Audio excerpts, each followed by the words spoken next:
Well, ho ho ho, it's good to see you again. My name is Jada Ben, and welcome back to another Wax Showcase video. I'm sorry, I'm not a hero. I'm a high-functioning sociopath. Merry Christmas. Christmas Eve is here. I hope you're having a wonderful, wonderful Christmas with your loved ones, or if you don't have anyone, hey, you're here with me, and that is all that matters. And as always, we're going to start by what is playing in the background just right over there today, and that is going to be the 2017 album from Acephalix with Decreation, out on 20 Buckspin Records. This is probably one of the greatest modern-day crust punk bands. This band actually ended up going a little more death metal in their last couple of years, so very, very interesting number of releases here. We have this one, and then we have the Oath Anthology that followed, both of which are absolutely awesome. This was a sort of blue with white inside. It's got a white and black splatter. I'll be sure to show this off in another video, or if you don't follow me on Instagram, go ahead and do that, because I've already posted this before. But that's going to be what's playing in the background just right over there today. Okay, as you can see, we're all festive, me and my son there, and for good reason, of course. The next release we are going to talk about in this episode is one that I've had a very difficult time keeping secret over these last couple of months, almost a year at this point, and that is the brand new release from Spider God, Possess the Devil and Make Him Worse, out in 2024 on Repose Records. And y'all are about to find out that I've been kind of collecting this one already. I have 4. I have a 5th one on the way. So we've got the Neon Edition, we have the Limited Season of Mist Edition, we have the Roku Edition, and we have the Faustus Edition, all of which are numbered, except for the Season of Mist, number 6 of 100. This album is absolutely incredible. It is black metal, it is metalcore, and it is a bunch of true crime stuff thrown in between. So if you like any of those things, I highly recommend checking this out. Mr. G did an incredible, incredible job on this album. Some incredible stuff like Chromer Culture, Star Crusher, To the Furnace, which I have covered on the channel already, so link to that in the description. We also have The Wolf, A Merciless Agenda, Casablanca, and Divine Intervention. I could basically just say this album is damn near fucking perfect. However, that is not the only thing. I received a small little bonus package in the mail, and that includes this KillSim headset, which I put it on when I got it, and let's just say things didn't go so well, did it? Okay, should be logged in. You sure this headset is a good idea? I know KillSim is notorious for tricks, so, you sure about this? Of course I'm sure. Now put on the headset. Okay, well, if you know things go sour, I need you to hit the button on the computer down there and get me out of here. Okay? Can you do that? I'm a skeleton, not an idiot. I'll pull the plug and get you out of there. Don't worry. Alright. There goes nothing.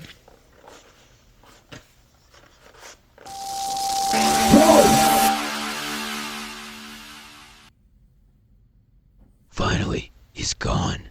Now I could take over his YouTube channel.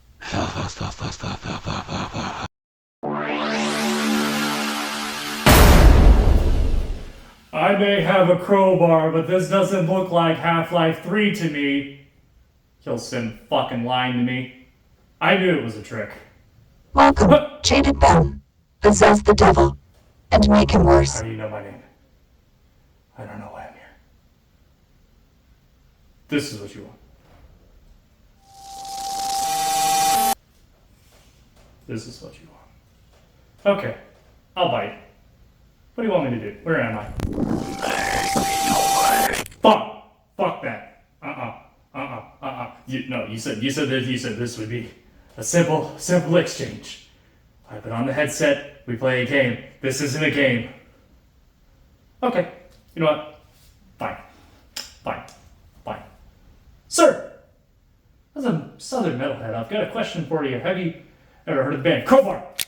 Okay, sorry. Put the gun down. I know it's a bad joke.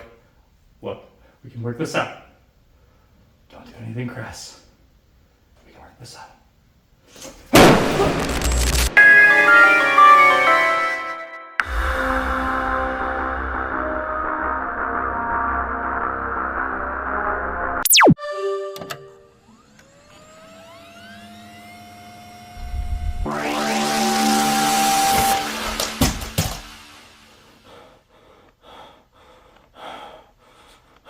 Damn it. If it wasn't for the computer crashing, you'd still be in there. I'm never doing that again. I'm not going back. Never doing that again. Like I said, never doing that again. This headset, while it is absolutely awesome, massive thank you to G and Tom for sending this my way. I don't think I'm going to be using this anytime soon. I'm very cautious. For the variants, we have the Roku-san Clear with red splatter. We've got the Faustus Clear with gold splatter. We have the Neon Shiver Clear with neon blue splatter. Inside of that version, I'm also keeping my little Make Him Worse letter, which was sent out a good length of time ago, and as you can see, it was name dedicated, as well as a signed Possess the Devil movie poster, signed by Mr. Spider God himself. This thing's so cool. And finally, we have the Season of Mist exclusive version, which is on black vinyl, but it has this really nice Obi strip. I own the tape, and I've got a signed CD version coming in just a short amount of time. We also have the Death Wish exclusive, which has not been sent out to me just yet, but we'll hopefully get that one here sooner or later. All things considered, probably going to be one of my favorite black metal albums of the year. I cannot wait to see what Spider God has in store next. He's got a couple of things that I can't exactly talk about just yet, but in the meantime, go and check this out if you haven't already. Spider God, Possess the Devil, and Make Him Worse. Easily one of the best albums of 2024. Anyways, we are going to move on to another absolutely killer release this year, and one in a kind of different genre of music, and that's going to be in the hardcore genre. That is going to be Foghorn with real RBS shit, out in 2024 independently. So released independently. This is a one-man hardcore project from the Bay Area, San Francisco, California. And this, in case you can't tell by the name Foghorn, these guys tend to love their fog. A lot of songs on here have the word fog in here, such as Foghorn, Foggy Weather Friend, Fogged Over, Out of the Fog, and Fog City Shots. Quite a few awesome tracks on here, such as Fogged Over, Out of the Fog, and Constant Fog being a couple of favorites of mine. This is, again, sort of that peeling flesh thing that I talked about in the last one. This album really doesn't take itself all that seriously, and I very much love it for that. I can say with certainty that this man has more riffing capabilities in one finger than some people do in their entire bodies. He's out here threatening to start GoFundMes to get people some riffs, and he's also threatening people, saying he's going to put them on a shirt that nobody's going to cut. So this one is absolutely hilarious. So absolutely love this whole project. It was very... It wasn't exactly on my radar. Again, Spotify with a lot of recommendations. I was listening to another album that a buddy of mine recommended, and I figured to check it out. It's on just this standard black vinyl, of course. But currently it's out of 500 copies. This is the only pressing of this right now. And I'm kind of hoping he will come by Austin, Texas. He does have a couple of live members that play with him. But all things considered, this should definitely be up your alley if you like hardcore music, if you like a little bit of fun, and you just want to laugh a little bit. Foghorn, real RBS shit. Go check it out. All right. We have two more on here. Let's talk about some Holy Grails. Let's talk about a Holy Grail, actually, as a matter of fact. We did the video a while back on albums that I'm looking for, and this album just happened to be on that, and it got announced for a repress about a month and a half later. Catatonia, Night is the New Day. out in 2008 on Peaceville Records. This was reissued in 2024, of course, on Peaceville Records. Finally, after, God knows, 7 years of looking, this album is mine. Finally. I'm so very, very excited to have it in my collection. I was going to save this for a New Year's video, but fuck it, it's Christmas, I feel like giving this away a little bit early. So, so many awesome tracks on here: Forsaker, The Longest Year, Idle Blood, New Night, Ashen, and Departer. Being some incredible tracks on here. These guys, of course, are from Sweden. One of the quintessential early death doom bands that eventually kind of moved over into this almost depressive rock kind of thing. Little prog metal, a little bit of rock. It's, very, very awesome. I love the lyricism. I love the riffs. These dudes are absolutely incredible musicians. The pressing that this came on was this awesome red and black smoke variant. There was no specified limitation, but the whole thing about this one is it was a half-speed master, so it probably has a little bit of a better audio quality, though sometimes that's a little hard to identify. Again, absolutely holy grail. Surprised this is in my collection now, but I'm actually kind of glad I didn't have to wait another 7 years to find it. So, Catatonia, Night is the New Day. Go check it out if you haven't already, and go buy a copy. I'll leave a link in the description if you haven't already. So, yeah. Next up, I was having a tough time with the Spider God ones, so this one's also going to be a little bit more difficult. We've got a brand new album from sort of a similar band to Catatonia, and that is going to be the new album from Opeth with The Last Will and Testament. I got the box set, baby. This thing is massive. So, as you can see, Last Will and Testament out in 2024 on Reigning Phoenix Music. I'm going to go ahead and get this open while I talk about it. This album is a concept record, which is about a gentleman who has written his will and is trying to give it to his children. However, I'm going to spoil here.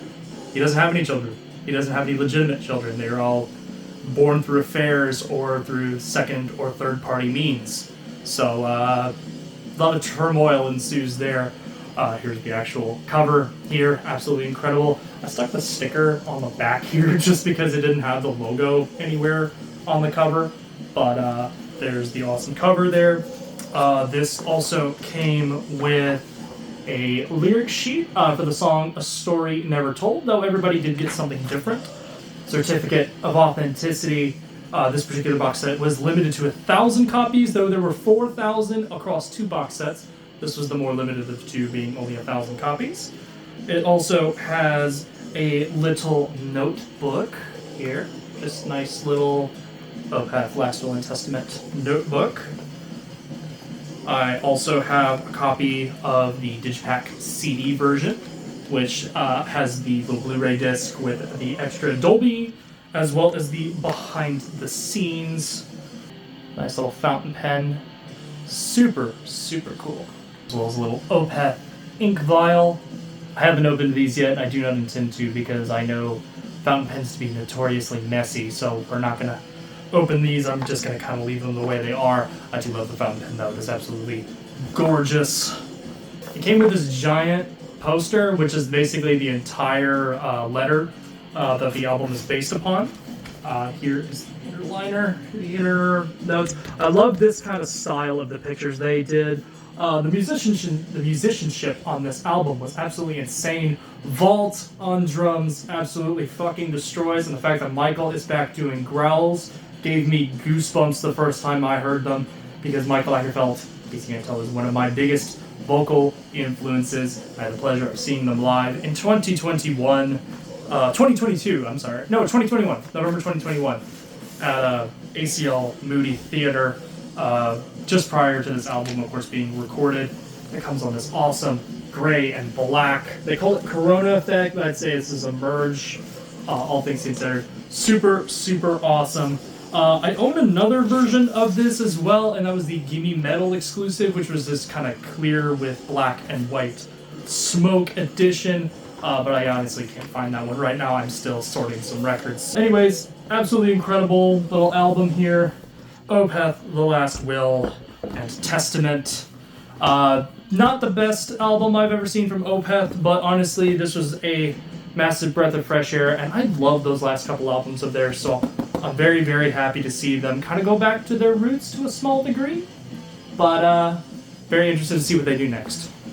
Okay, and we're going to end this episode off with the Christmas album of choice. I work retail, so I'm very, very sick of Christmas music. However, there is one album that is just strictly Christmas songs that I'm just going to give a recommendation to because it's classics and I love the sound of this man's voice. Bing Crosby with Merry Christmas.